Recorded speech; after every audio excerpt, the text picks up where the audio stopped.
As the devastating news of Tokido and Genya deaths reaches Tanjiro, he breaks into tears, but there's no time to grieve. He reminds himself that everyone has been pushing forward, bearing the weight of loss. He must too. Recalling a letter from Senjuro Rengoku, Tanjiro reflects on the mysterious 13th form of the Hinokami Kagura, a technique even beyond the 12 he already knows. Determined, he rushes forward beside Giyu, resolved to defeat Muzan Kibutsuji at all costs. Elsewhere, Kiryu Ubuyashiki watches with dread. The Demon Slayer Corps won't reach Muzan in time, and Tamayo can't hold him back forever. He orders all troops to hold their ground. Only the Hashira should engage the Demon King. Meanwhile, the first squad of Demon Slayers arrives at Muzan's location. Suspended over a steep abyss in the Infinity Castle, Muzan's cocooned body is held aloft by grotesque strands of flesh. Tamayo is there with him. Some Slayers suggest cutting the growths to drop the capsule. One insists they should obey orders and wait, but before anything can be done, Muzan explodes from the cocoon. In an instant, he massacres the entire squad. Kiryu's warnings come too late. Muzan moves with inhuman speed, and even the crow delivering orders is sliced apart mid-flight. Now fully awakened, Muzan gloats. After centuries, the taste of human flesh is exquisite once again.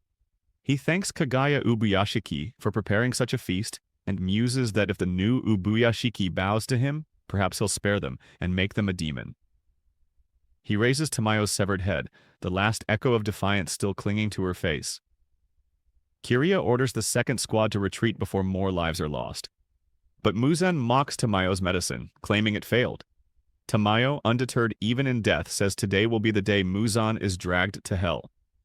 Muzan coldly crushes her skull in his hand.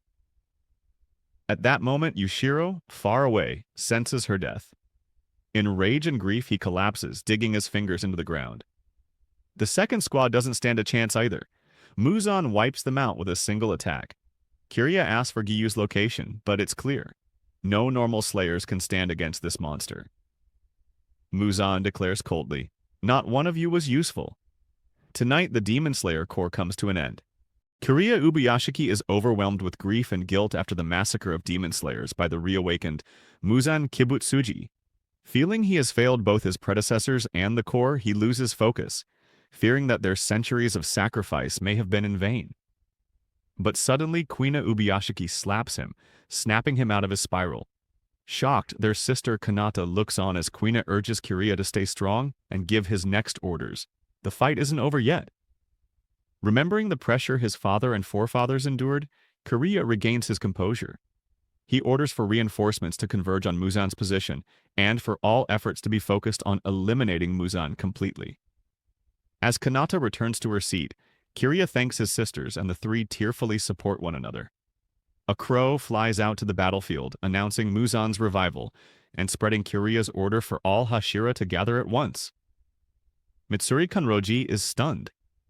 Obanai Iguro, frustrated, curses that they're still locked in battle with Nakimi, while the others had already paid a heavy price to defeat the upper ranks. Mitsuri questions whether they should leave Nakimi and regroup, but just then she is suddenly pulled away by her cloak. Nakimi's biwa resounds again, manipulating the Infinity Castle. Elsewhere, Muzan, still standing among the bodies of the slain Demon Slayers, is teleported to a new room, where Tanjiro Kamado and Giyu Tomioka arrive alongside him. Tanjiro locks eyes with the demon who destroyed his life, his mind surging with memories of his family's murder, Nezuko's suffering, and the friends he's lost. Rage builds inside him, but Giyu tells him to remain calm. Muzan speaks with venom. He mocks the Demon Slayers for their persistence and desire for vengeance. He compares himself to a natural disaster, asking why no one swears revenge on earthquakes or storms. To him, they should simply move on, earn their wages, and be grateful they didn't die. Tanjiro, disturbed, asks what he means, but Muzan continues, calling Demon Slayers deviants, blaming them for perpetuating this war. He says he's the one who wants it all to end. But Tanjiro steps forward, telling Muzan that he is a being that must not be allowed to exist. Tanjiro Kamado stands face to face with Muzan Kibutsuji, overwhelmed with a rage he's never felt before. Knowing Muzan won't fall by decapitation alone, Tanjiro resolves to stall for time and gather any insight that might help defeat him.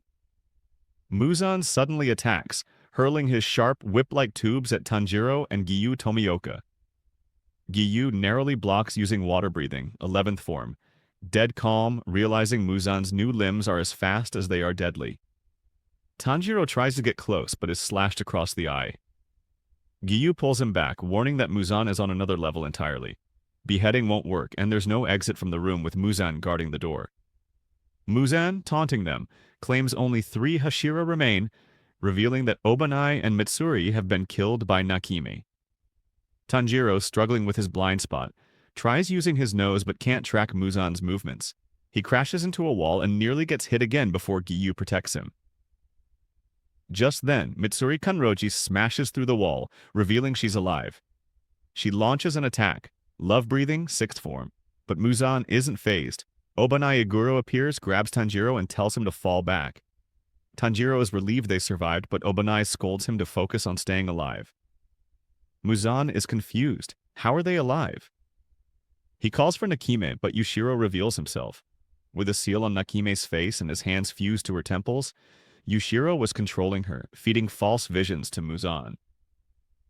As the Infinity Castle quakes, Yushiro declares that for Tamayo's death, he'll end Muzan once and for all. The Hashira engage Muzan Kibutsuji in a fierce battle, but the terrain constantly shifts within the Infinity Castle, disorienting everyone. Mitsuri Kanroji begins to feel dizzy as the battlefield twists around her. She grows anxious, wishing for Gyome Himejima to arrive soon, and realizes that Tanjiro and Giyu may be in even greater danger than they knew.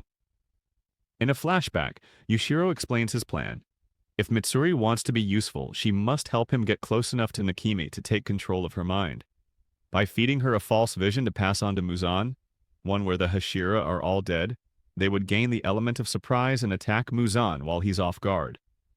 Mitsuri eagerly agrees, marveling at Yushiro's ability. Back in the present, Muzan begins to suspect something is wrong. As the scenery changes again, he deduces that Yushiro is controlling Nakime and begins to push back, infecting Yushiro's hand with his cells, threatening to corrupt him. A nearby demonslayer offers to let Yushiro devour him to gain strength, but Yushiro refuses. Muzan is momentarily distracted when Giyu and Obanai charge in with water breathing, 4th form, and serpent breathing, 1st form. Yushiro uses the distraction to reassert control over Nakime and changes the battlefield again, causing everyone, including Muzan, to plummet. During the fall, Muzan clenches his fist, crushing Nakime's skull, severing her control. Yushiro immediately senses the castle's collapse and works to teleport the demon slayers to safety. The floor reappears just in time as the battle resumes mid-chaos. Tanjiro is slashed by one of Muzan's whip-like attacks, his right shoulder bleeding. Obanai senses the end is near. If the castle collapses completely, only Muzan would survive. Mitsuri is nearly struck by Muzan's attack, but Obanai pushes her away, saving her with only a piece of her cloak being sliced. At that moment, Tanjiro hurls his sword, flinging a broken blade into Muzan's head. The blow stuns the demon and enrages him further. Finally, the Infinity Castle erupts out of the ground, exploding into the open world, flinging everyone to the surface. The real battle under the rising sun has officially begun. Tanjiro Kamado regains consciousness under the night sky, finally back on the surface thanks to Yushiro's efforts. As he takes in the sight of the city around them, panic sets in. This was a populated area. At the Ubuyashiki mansion, Kiria worries as well, realizing the demon slayers were flung much farther than anticipated. When he asks Kanata how long until dawn, she tells him they have an hour and a half left. Kiria's face tightens with anxiety, far more time than they can afford to give Muzan. A crow relays the message across the battlefield, alerting everyone of the time until sunrise. Tanjiro, hearing this, checks the area and is relieved to see the Hashira around him are alive. With determination, he sets off to track Muzan Kibutsuji's scent. Suddenly, Muzan bursts through rubble, launching debris in every direction. With a sinister grin, he taunts the demon slayers, challenging them to keep him in place until dawn, if they even can. He lashes out with a barrage of whip-like attacks, but the Hashira dodge and respond with their techniques. Obanai uses serpent breathing, 3rd form. Coil choke. Mitsuri counters with love breathing. 2nd form, love pangs. Giyu strikes with water breathing. 8th form, waterfall basin. Obanai seemingly lands a slash across Muzan's neck. But to his horror, the wound heals instantly, revealing Muzan's body is regenerating faster than they can damage it. As Muzan retaliates, a group of junior demon slayers rushes in to shield the Hashira, pushing them out of harm's way. Though no match for Muzan, they sacrifice themselves willingly to buy time. Muzan coldly obliterates them, killing scores of young fighters, horrifying the watching Hashira. Tanjiro attempts to rejoin the battle but collapses, coughing up blood, unable to move. He writhes in pain as a massive tumor-like growth appears on the right side of his face. Muzan turns his attention to him and explains his cruel technique. He reveals that his attacks are laced with high concentrations of his blood, acting as a deadly poison that tears apart cells. Muzan assures them Tanjiro will not turn into a demon because the blood is too concentrated. It will kill him instead. As Tanjiro chokes and claws at his throat, Muzan confidently declares the boy already dead. But he isn't, still fueled by plot armor.